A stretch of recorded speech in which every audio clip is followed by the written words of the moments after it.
Advance Merry Christmas mga kapatid, lalo na sa mga kapatid nating Kristiyano. Gawa po tayo ng parola. So, gumagawa po tayo ngayon ay upang makisabay sa pagdiriwang na tinatawag natin na pagdiriwang, na pagsilang ng tinatawag nating Kristo.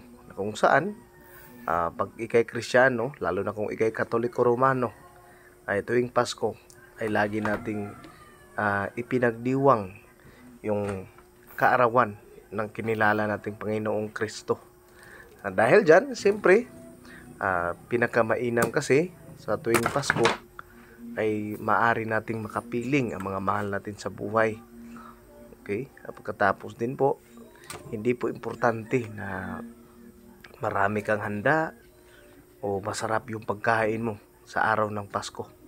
Ang importante ay may simpleng handa ka at kapiling mo ang mga mahal mo sa buhay, lalo na yung pamilya mo.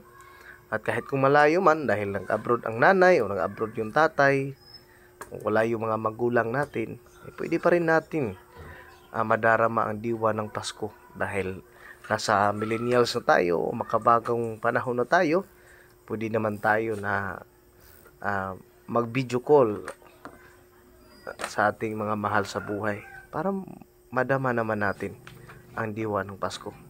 So ang diwa po ng Pasko ay ang ating pagdiriwang ng pagsilang ni Kristo at ang pagdarama natin sa pagmamahal ng ating may kapal.